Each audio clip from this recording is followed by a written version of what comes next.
Hello and welcome to Galactic Developments. Galactic Developments is a history of the future told in many events on a common timeline. 2626. An administrative process saves humanity. An expedition visits the Kisor system. Kisor is the regional capital of the Interplanetary Empire and thus the local authority. This is the first time that humans are visiting the sector's capital. Having had two densely populated and equally important planets for millennia, the system is called the Kisor twins. After the experience with the R2 domain and extrasolar pirates in the Sol system, the Coalition's most important task is to build relationships with species who can assist humanity when attacked. It is hoped that the Kisor twins, as local representatives of the Empire, will take on this role. So the Solar Coalition charters an interstellar ship from a ship rental company in the Bobber 3 Harmony at Thoris. The voyage would have taken 2 years for any ship produced in the Sol system, whereas the rented ship is supposed to take the Coalition's ambassador to Kisor in 2 weeks. The Coalition's embassy ship reaches the Kisor system perpendicular to the ecliptic. They are approaching cautiously. Beginning at a distance of 2 light days, about 25 billion kilometers, the ship stops every light hour, transmitting its transponder code and waiting for a response. It is assumed that the authorities at Kisor recognize the ship's identification because of its imperial transponder. At 10 light hours distance, they receive instructions from the flight control center telling them to wait for a guide.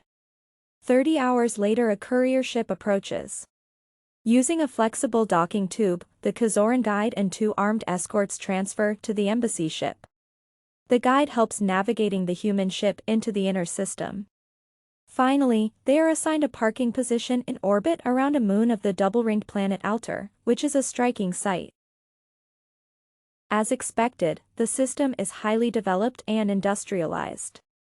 There are 2 habitable planets, Kisor Alpha, the home world of the species, and Kisor Beta, the inner planet, which had been adapted to the conditions of Alpha by ecoforming a long time ago. There are large structures in space appearing to be traffic nodes for interstellar shipments.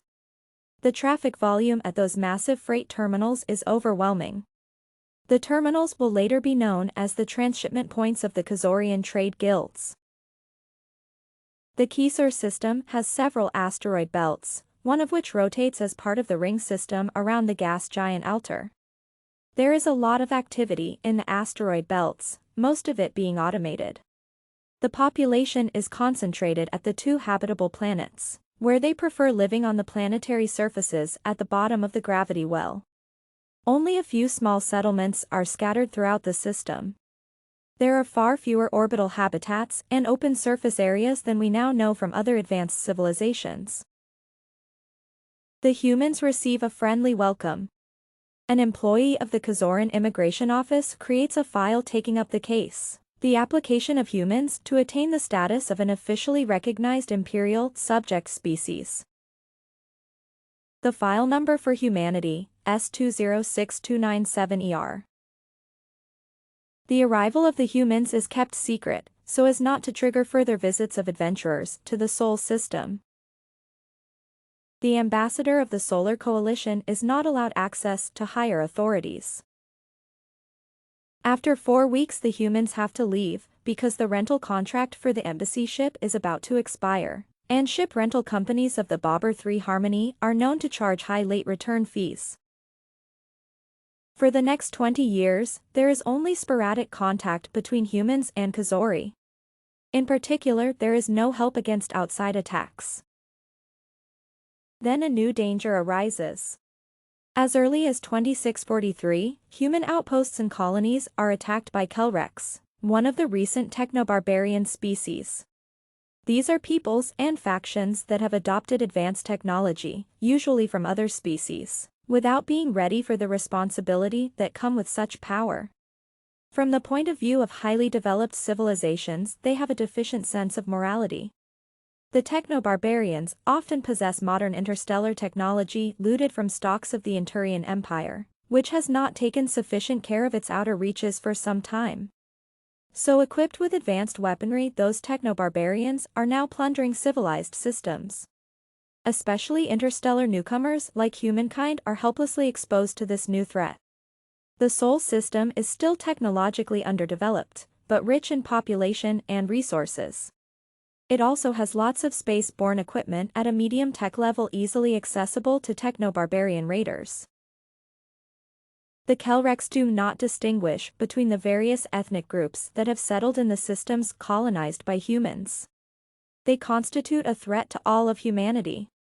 Kelrec raiding parties have been working their way through the interstellar neighborhood of the Sol system, plundering and occupying, extorting bribes, and requisitioning goods.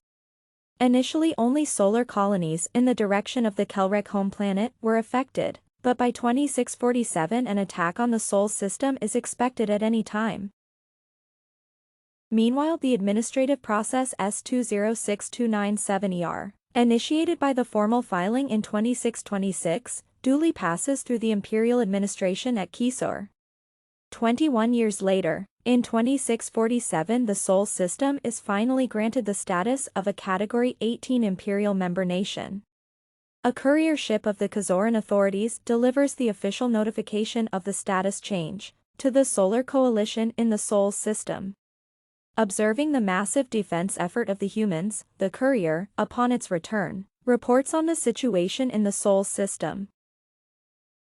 So in accordance with imperial regulations for the protection of member nations in categories 17 through 19, providing for substantial assistance to avert external existential threats, the Kisor twins now take action by arming humanity. Though Kisor's forces never intervene directly, the Kelrec threat is finally averted with the help of hundreds of thousands of Kisori advisors, modern fab designs, and gigatons of technical equipment supplied by Kisor's trade guilds. Humanity then needs 80 years to repay the debt to the guilds. This was Galactic Developments, year 2626. I am a physicist and I have always been interested in history. I want to stay as close as possible to reality. Above all, this applies to technology, which should be scientifically sound, or at least reasonably explainable.